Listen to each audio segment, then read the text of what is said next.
Bueno, damos muchas gracias a nuestro Dios que nos concede estar aquí un domingo más.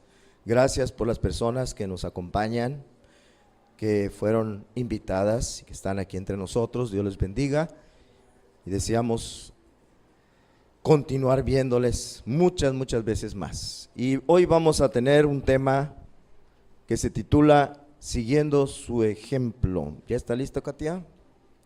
¿Sí? ¿El receptor? A ver. No quiere. No, Katia, no quiere, Katia.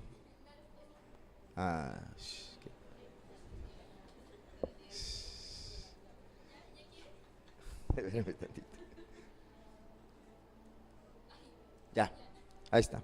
Muy bien, gracias.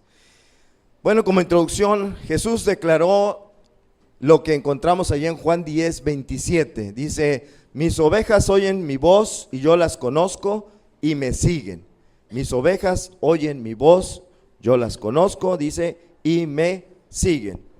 Leí en un libro que una diferencia que hay por lo general entre los pastores en Occidente y los pastores en Oriente es que los pastores en Occidente se ponen detrás de las ovejas y desde ahí las van arriando, las van obligando a que se vayan por donde ellos quieren que vayan. En cambio, los pastores de Oriente tienen mucha intimidad con las ovejas, se familiarizan mucho con ellas, conviven mucho con ellas, de manera que las ovejas lo conocen muy bien al pastor, y entonces el pastor del Oriente se pone delante de las ovejas y empieza a caminar, y las ovejas lo reconocen al pastor y lo siguen yendo él adelante de ellas. El Señor Jesucristo es esa clase de pastor, como los pastores en el Oriente. Él se coloca delante de nosotros y nos dice: sígueme, ¿verdad? Ahora, ya sabemos que en el mensaje pasado que vimos, Él le dijo a varias personas, lo leemos en la Biblia, y otras que no están en la Biblia, que también les ha de haber dicho, Él les dijo a varias personas: sígueme, ¿verdad? Repasemos dos personas de ellas. Por ejemplo, el llamado aquí en este versículo que ponemos, Leví, pero también se le conoce con el nombre de Mateo, el escritor del Evangelio según San Mateo. Dice Lucas 5:27, después de estas cosas, salió y vio a un publicano llamado Leví, sentado al banco de los tributos públicos, y le dijo: sígueme. También tenemos el caso de Pedro. Juan 21:22, después que Jesús resucitó y que va con Pedro, y dice: Jesús le dijo: si quiero que él quede hasta que yo venga, que a ti, sígueme tú. Aquí es un poco de reprensión a Pedro, porque Pedro se volteó para ver al otro discípulo, y bueno, ¿y este qué? A ti no te interesa lo que haga o deje de hacer el otro discípulo, sígueme tú, le dice. El caso es que le dice a Pedro: sígueme. Esta invitación de sígueme, como ya sabemos y lo veíamos en el mensaje pasado, implica para nosotros el pasar por la puerta estrecha, de la que habla Mateo 7:13, cuando Jesús le dice a sus discípulos en este mensaje: entrad por la puerta estrecha.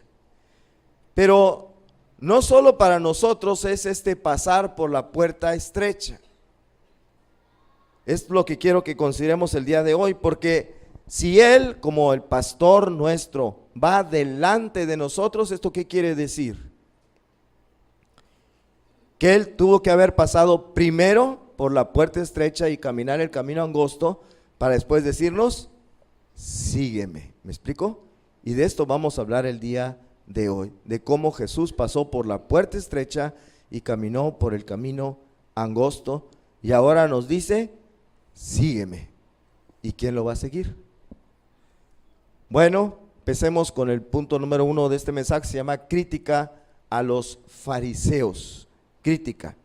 En tiempos de la primera venida de nuestro Señor Jesucristo, había principalmente dos grupos, dos sectas religiosas que formaban parte, que integraban el Sanedrín, que era la máxima autoridad religiosa de los judíos. Y esos dos grupos eran los fariseos y los saduceos. Entre ellos dos había algunas diferencias religiosas. Los saduceos, por ejemplo, ellos ponían en duda la inmortalidad del alma. Ellos no creían en la resurrección del cuerpo. Ellos no creían en la existencia del espíritu, ni tampoco creían en la existencia de ángeles. Esto lo podemos leer, no lo voy a poner aquí, en Hechos 23, del 6 al 8. Por el contrario, los fariseos, ellos sí creían en todas estas cosas, y los saduceos no. Los saduceos no eran tan rígidos en el cumplimiento de las tradiciones de los ancianos y de las normas que existían en aquel tiempo.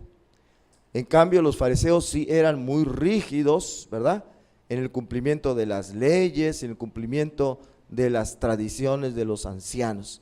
Los saduceos eran más bien como los teólogos liberales de nuestro tiempo.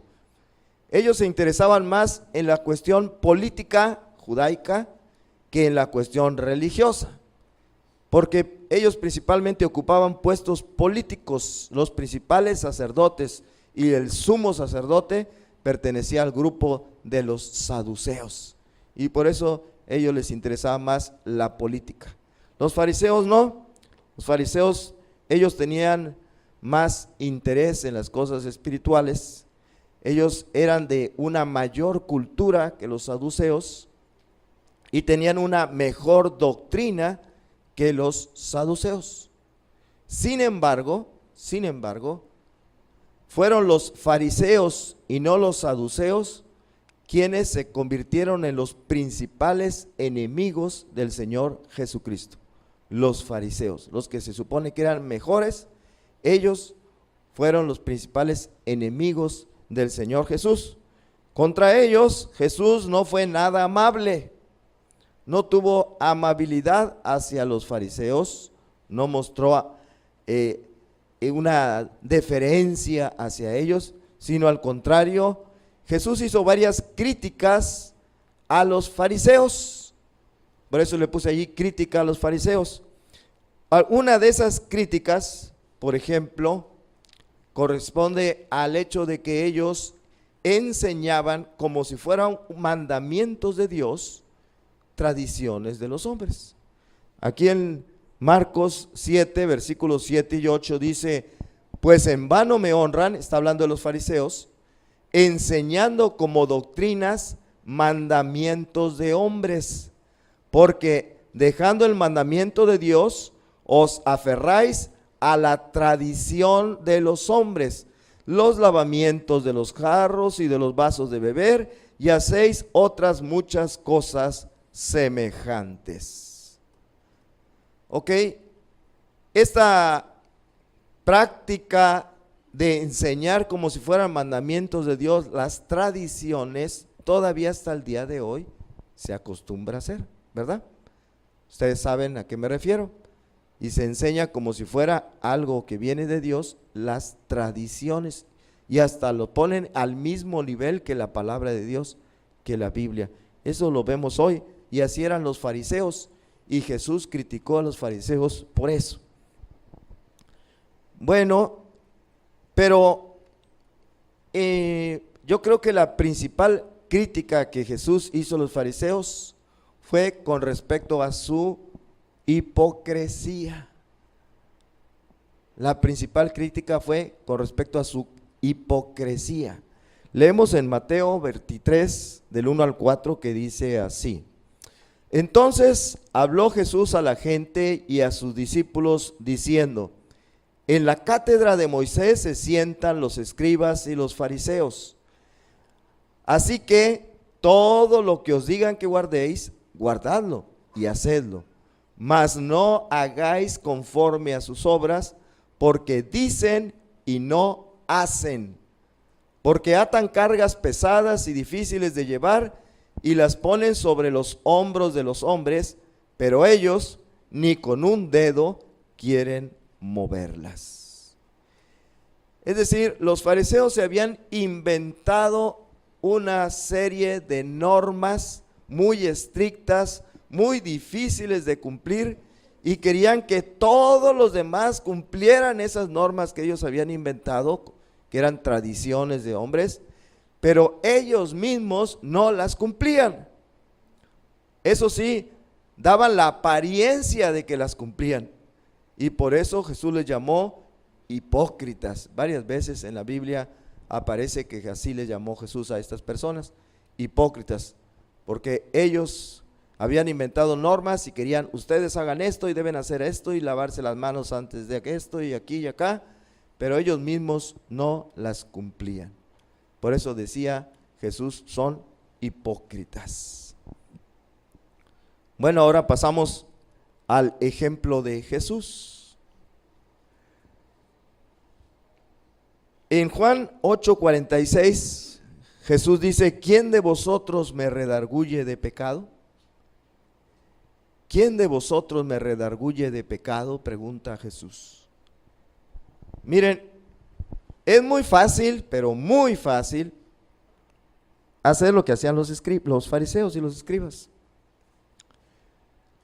Es muy fácil predicar o enseñar, oye, ama a tus enemigos, debes amar a tus enemigos. Es muy fácil predicar o enseñar, perdona al que te ofenda, no guardes rencor, perdona. Es fácil decirlo. Es fácil decir a alguien, no tengas miedo, no seas temeroso, confía en Dios, Él te cuida, Él te va a guardar de todo peligro, no temas. Es muy fácil decirlo, decírselo a otros.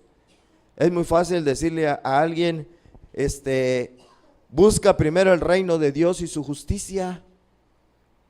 Oye, pon en primer lugar a Dios en tu vida, pon siempre en primer lugar a Dios. Es muy fácil decirle a otro, oye, orad sin cesar, como dice la Biblia, orad sin cesar, no dejes de orar todos los días, híncate delante de Dios y ora sin cesar. Es fácil decir, es fácil predicar estas cosas, enseñarlas. Lo difícil que es, lo difícil es hacerlas. Uno mismo que lo está diciendo, lo difícil es hacerlo. Lo difícil es vivirlo cada día, lo que uno predica, lo que uno enseña. Eso es difícil. Y eso fue lo que Jesús predicó de los fariseos, que ellos enseñaban algo, pero ellos no vivían lo que enseñaban. Pero entonces yo pregunto lo siguiente, ¿Jesús no habrá hecho lo mismo? Es decir, decirle a sus discípulos, hagan esto, y Él no hacerlo. ¿No habrá hecho Jesús lo mismo? De decirle a sus discípulos, ustedes hagan esto, y Él no lo hizo. ¿Cuál es la respuesta? La respuesta es no. Jesús lo que Él le dijo a sus discípulos, lo que Él demandó de sus discípulos, Él lo hizo también. Él lo hizo también. Por ejemplo, si Jesús no hubiera cumplido lo que demandó a sus discípulos, en este mes de diciembre no hubiéramos cantado estos cantos navideños. El mundo no celebraría la Navidad. Así de sencillo. Jesús no habría venido aquí a la tierra a sufrir si Él no hubiera hecho lo que después demanda de nosotros.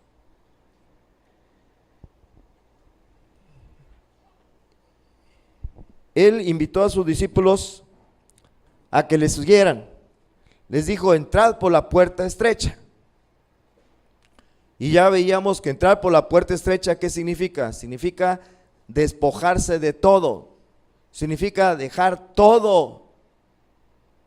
Dejar nuestras ambiciones personales, nuestro egoísmo, dejar nuestro orgullo, dejar nuestro amor hacia las riquezas, a las posesiones, dejar el querer hacer nuestra propia voluntad, y entonces pasamos por la puerta estrecha para después seguir por el camino angosto, un camino que tiene normas rígidas, normas firmes que hay que cumplir. Es un camino en donde nos tenemos que sujetar a la voluntad de Dios y no hacer nuestra propia voluntad. Eso implica entrar por la puerta estrecha, y Jesús le dijo a sus discípulos: entren por la puerta estrecha, pero Él entró primero, caminó por el camino angosto, fue delante de nosotros y ahora nos dice: sígueme. Y es lo que vamos a ver hoy. Él lo hizo primero, sí. Vamos a ver. Bueno, a propósito, aquí me voy a regresar tantito. Bueno, ahí me quedé.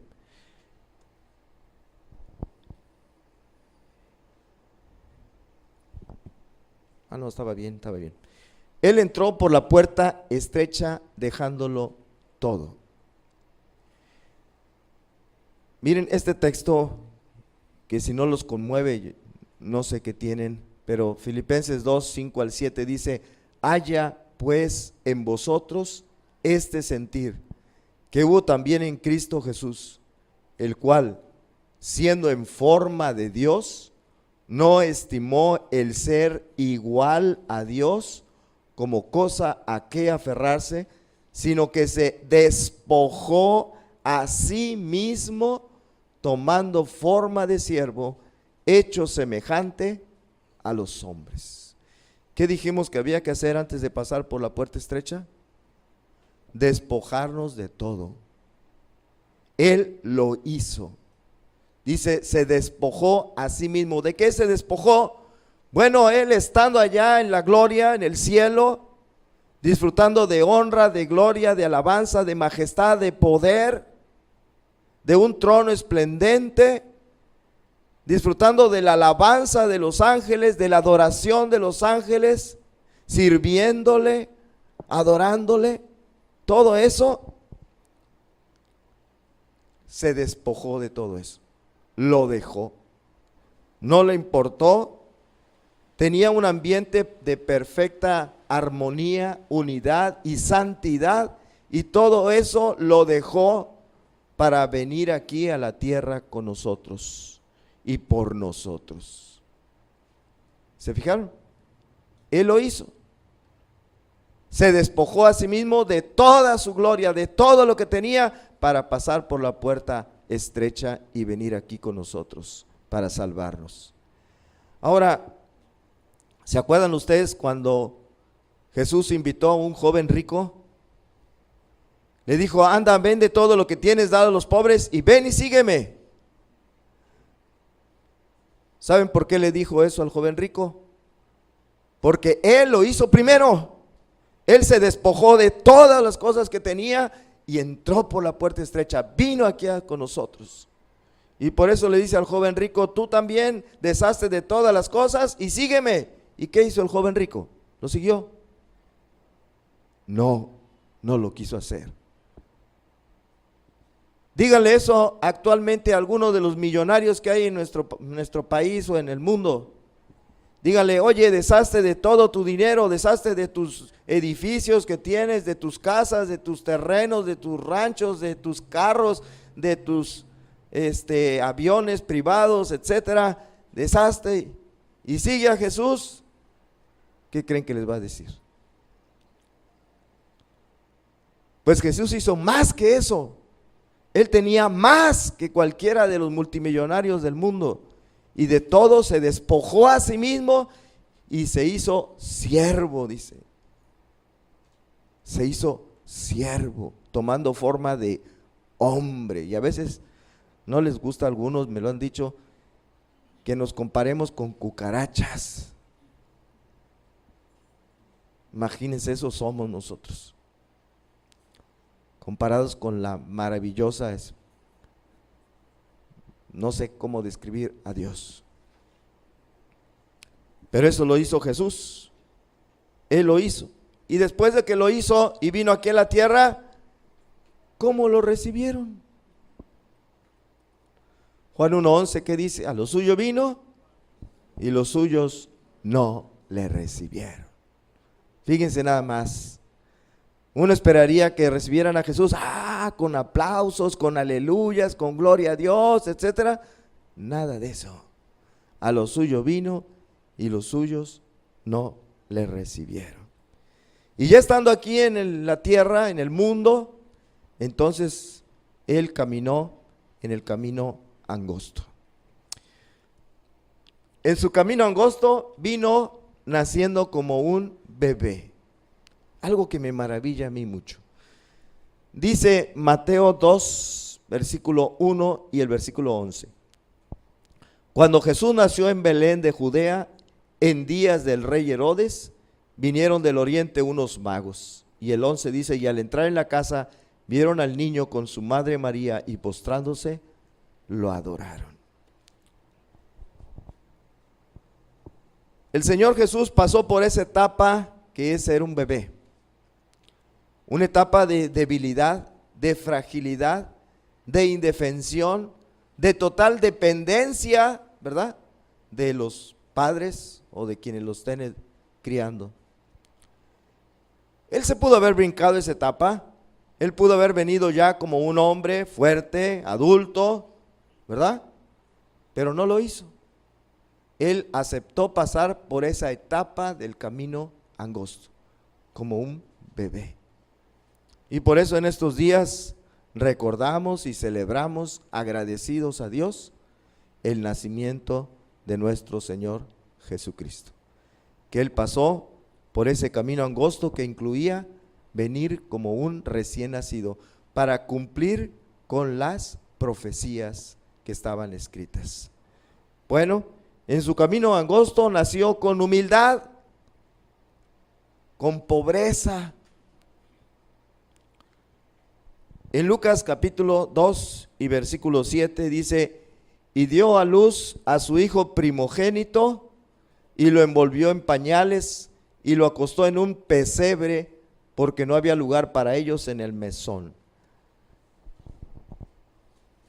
¿Sabemos qué es un pesebre todos?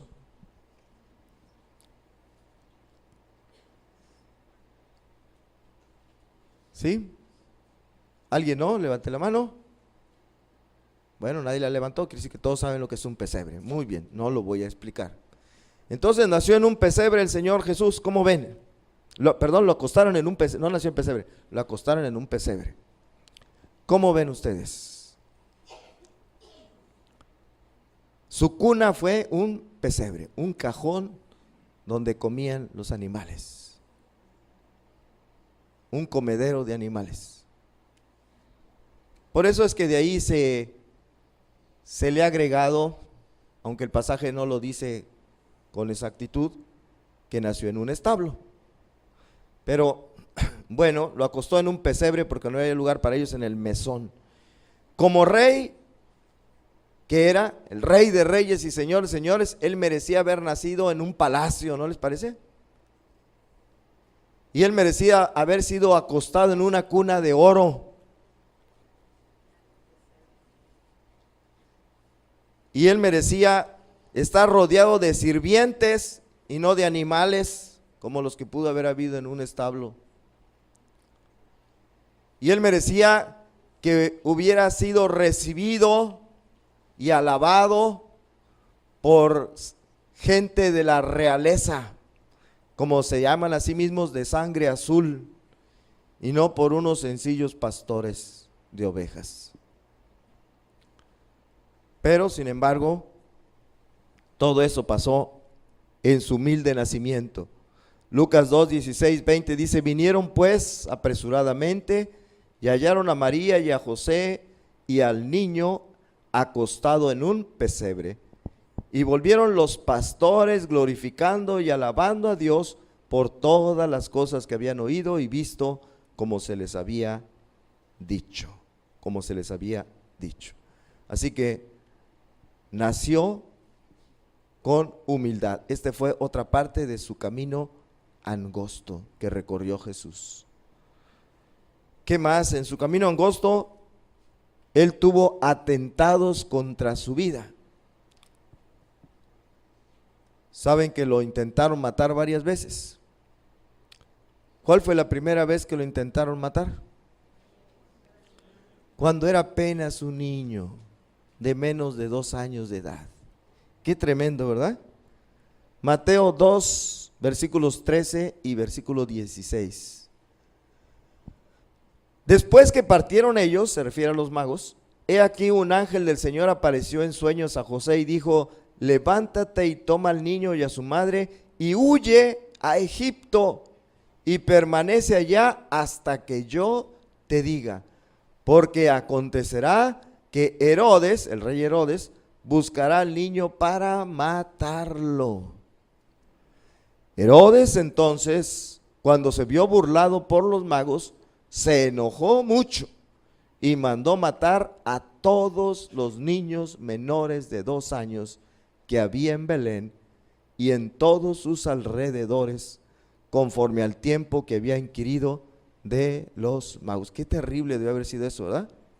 Qué espantoso debe haber sido cada hogar, cada familia que tuviera en aquel tiempo un bebé recién nacido hasta 2 años de edad, que se lo hayan matado. Y era una profecía bíblica precisamente también, que se cumplió. Terrible, y uno puede pensar, ¿quién puede ser capaz de ser tan malvado, tan cruel, tan sanguinario, para que en su intento por matar a un niño de 2 años o menos de edad, no le importó asesinar a todos los niños que había en Belén y sus alrededores? ¿Quién puede ser capaz de hacer eso? Solamente un hombre poseído por Satanás, ¿no les parece? Bien poseído por Satanás. Y ese hombre fue el rey Herodes. Y ese fue el primer intento por asesinar a Jesús. ¿Qué pudo haber hecho un niño de esa edad? ¿Qué mal pudo haberle dicho a Herodes? Bueno, así hay gente. Ya de adulto, otra vez también trataron de matarlo. Y lo más terrible fue que fueron personas que lo conocían muy bien. Gente del lugar donde él se había criado. Me refiero a Nazaret. Él fue y huyó con sus padres, como lo acabamos de leer en el anterior, huyó a Egipto. Poco tiempo después muere Herodes y regresan de Egipto, José y María con el niño, y se van a vivir a Nazaret. Y allí en Nazaret es donde crece Jesús hasta hacerse un adulto, ¿verdad? Bueno, pues ahora en Lucas 4, 29 al 30 nos narra que Jesús fue a esta ciudad de Nazaret donde él se había criado, donde a él lo conocían, y fue a la sinagoga de Nazaret. Y ahí en la sinagoga lee una parte de las escrituras y luego dice de Isaías, y luego dice: hoy se ha cumplido esta escritura delante de vosotros, y la gente se enoja. Dice: y levantándose le echaron fuera de la ciudad y le llevaron hasta la cumbre del monte sobre el cual estaba edificada la ciudad de ellos, para despeñarle. Mas él pasó por en medio de ellos y se fue. O sea, lo sacan de la sinagoga enfurecidos y lo llevan a una cumbre para despeñarlo, pero él milagrosamente pasa por en medio de ellos y se va. Pero fue otro intento por asesinarlo. Fue parte del camino angosto que tuvo que recorrer Jesús aquí en este mundo lleno de maldad, de crueldad, de pecado, de corrupción, de contaminación, de todo lo feo. Nada de eso había allá en el cielo. Se despojó de eso para venir aquí. ¿Cómo ven? Y pasar por todas estas cosas. Bueno, en su camino angosto él fue aborrecido en lugar de ser amado. Más bien, por la mayoría fue aborrecido. Por ejemplo, en Mateo 12:14 dice: y salidos los fariseos, tuvieron consejo contra Jesús para destruirle, destruirle.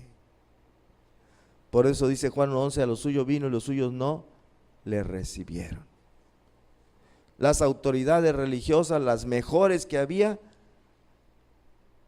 lo aborrecían. Mateo 12, 24 dice, mas los fariseos, otra vez los fariseos, los principales enemigos de Jesús, al oírlo decían, este no echa fuera a los demonios, sino por Belcebú, príncipe de los demonios. Blasfemando en contra de Jesús. Esta gente que son los fariseos. Todo esto, todo este camino de persecución, de aborrecimiento, lo tuvo que pasar Jesús. Él caminó por todo este camino.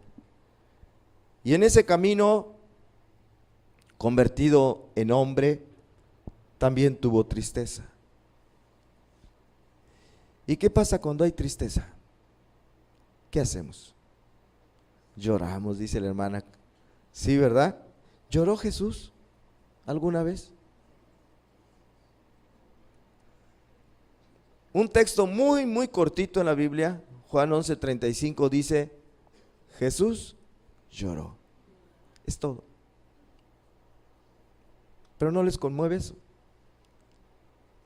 Jesús lloró. Jesús lloró. Yo me pregunto, ¿qué necesidad tenía él de sufrir disfrutando de gozo en el cielo?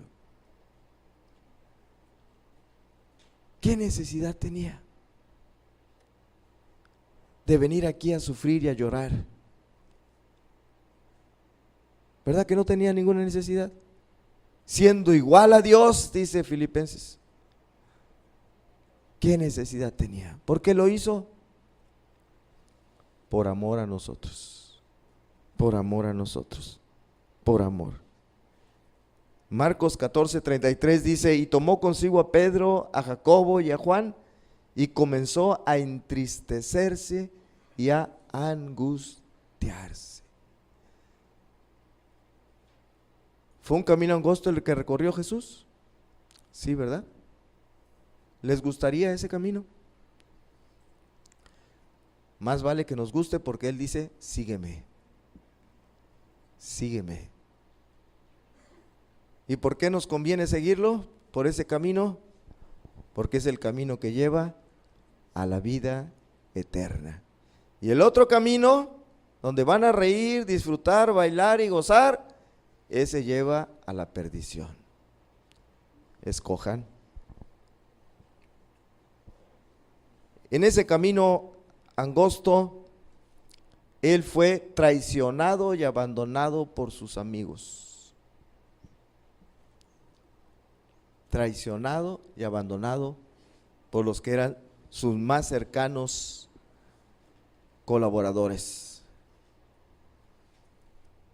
Marcos 14, versículo 43 al 45 dice, luego, hablando él aún, vino Judas, que era uno de los 12. ¿De los 12 qué?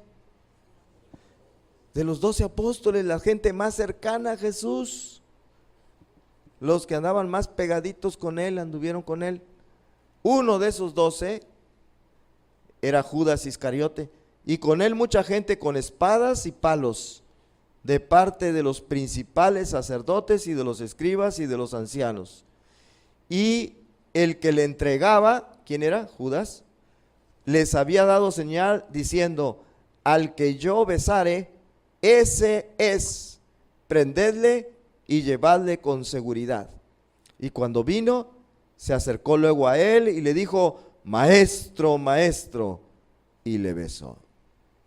Hipócrita, ¿verdad? Maestro. Con razón Jesús en el sermón del monte dijo, no todo el que me dice Señor, Señor, entrará en el reino de los cielos. Y podemos decir, ni el que le diga maestro, maestro, entrará en el reino de los cielos. ¿Y cuántos decimos Señor, Señor? Pero ¿cuántos de veras es el Señor de nuestras vidas? y cuánto solamente es una frase hipócrita decirle a Jesús Señor, pero no estamos dispuestos a obedecerlo. Bueno, aquí tenemos un traidor, una persona que traicionó a Jesús, y en este versículo los otros 11 también lo abandonaron. Marcos 14, 50 al 52 dice: entonces todos los discípulos dejándole huyeron. Y miren, hasta uno, pero cierto joven le seguía, cubierto el cuerpo con una sábana, y le prendieron, mas él dejando la sábana, huyó desnudo. Hasta con eso, ¿verdad? Hasta con eso. Todos los demás huyeron, pero hubo uno que dijo, no, yo no huyo, ahí voy, y cuando lo agarran de patitas, ¿para qué te quiero? ¿Verdad? Salió corriendo, no le importa que estaba desnudo. Bueno, lo abandonaron sus personas, sus amigos, los más cercanos, los más íntimos. Fue parte del camino angosto que le tocó recorrer a Jesús, ser abandonado. Hubo uno en especial que lo abandonó. Juan capítulo 18, versículo 25. Estaba pues Pedro en pie, calentándose, y le dijeron, ¿no eres tú de sus discípulos? Él negó y dijo, no lo soy. Uno de esos, quizá el más cercano de todos, Pedro, también abandonó al Señor Jesús, lo negó, y además 3 veces. 3 veces. En su camino angosto, Jesús fue maltratado. Maltratado. No sé si algunos de ustedes lo han maltratado por causa de Jesucristo.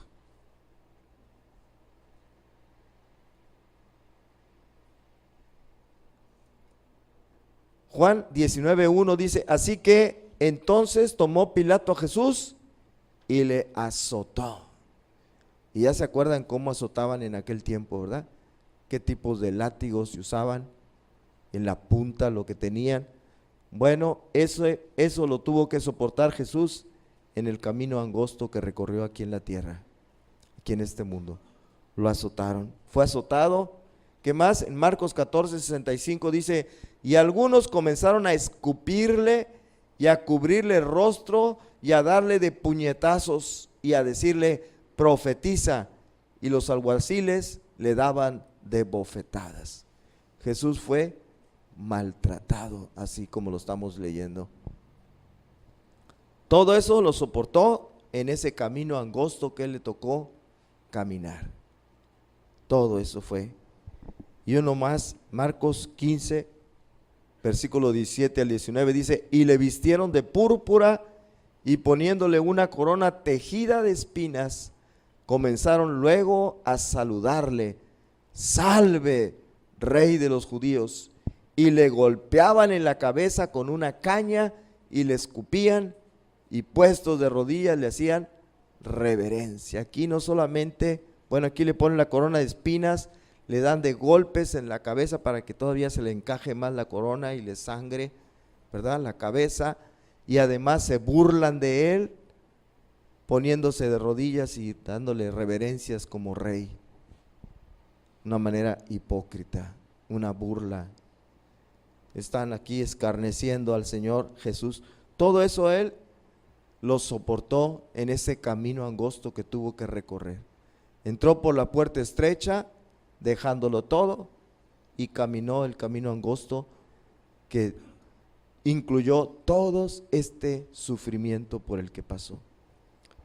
Finalmente, en ese camino angosto, tomó su cruz y fue crucificado.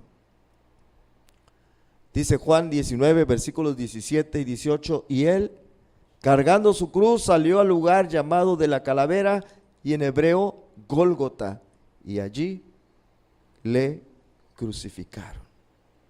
Y allí le crucificaron. Finalmente fue muerto de una manera cruenta, una manera cruel, en una cruz. donde lo dejaron varias horas hasta que murió. Después de todo el sufrimiento que le causaron, el dolor que le causaron. Pero Jesús pasó por ese camino angosto, Él tomó su cruz. ¿Se fijan que dice que la cargó? Ya más adelante no pudo cargarla y entonces alguien lo pusieron a que lo ayudara. Pero Él tomó su cruz, llegó al lugar de la calavera y allí le crucificaron. ¿Por qué lo hizo? Todo esto lo padeció para que todo aquel que en Él cree no se pierda, mas tenga vida eterna. Todo esto lo padeció para que nuestros pecados fueran perdonados. Como había profetizado Isaías, allá en Isaías 53, versículos 3 y 5, despreciado y desechado entre los hombres, varón de dolores y experimentado en quebranto, y como que escondimos de él el rostro, fue menospreciado y no lo estimamos. Mas él herido fue por nuestras rebeliones, molido por nuestros pecados. El castigo de nuestra paz fue sobre él, y por su llaga fuimos nosotros curados.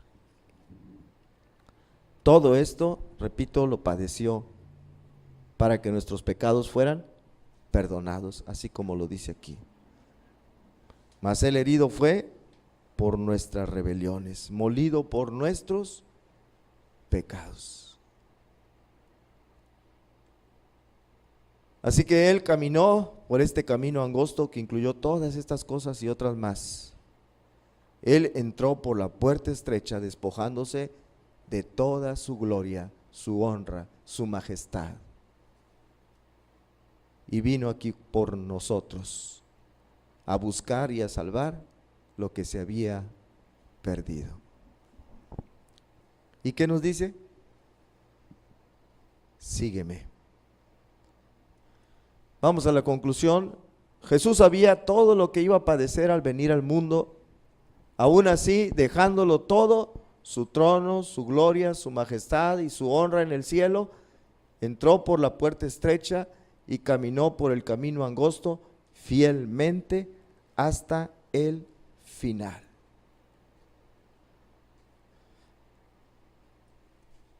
Filipenses 2:8, que es continuación del que leímos hace ratito, dice: y estando en la condición de hombre, se humilló a sí mismo, haciéndose obediente hasta la muerte y muerte de cruz.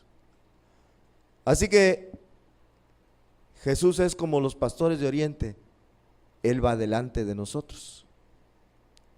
Él pasó primero por la puerta estrecha. Él caminó primero el camino angosto. ¿Ok?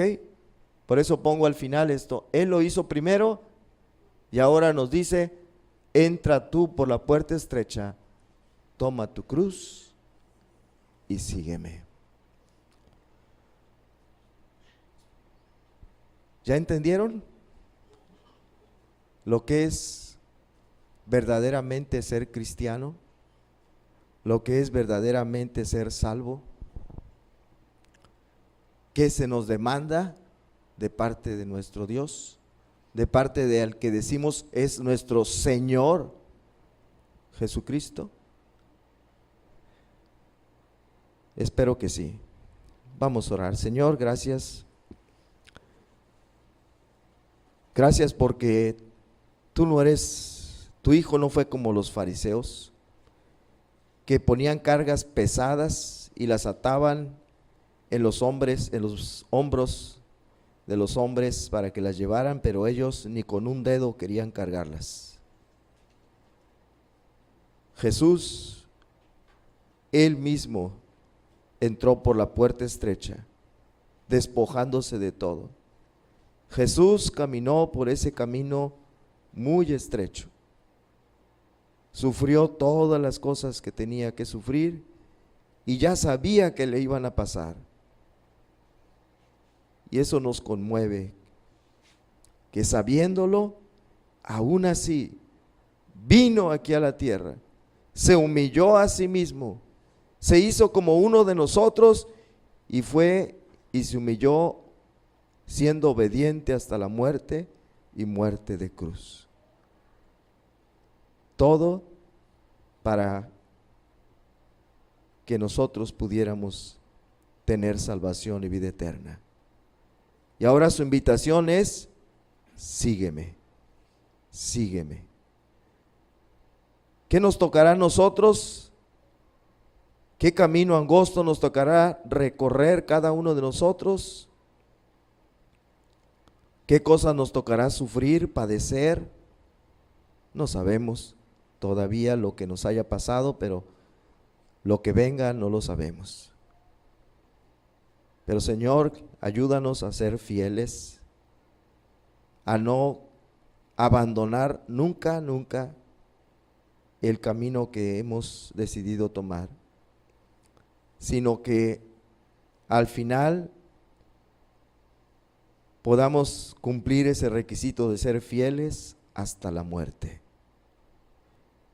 Que no nos pase como hemos estudiado, le pasó a Salomón, le pasó a Abías, le pasó a Asa, le pasó a Roboam. Que no nos pase así, Señor, y que nosotros continuemos, venga lo que venga, pase lo que pase, suceda lo que suceda, sigamos adelante, fieles a ti como tú eres fiel con nosotros.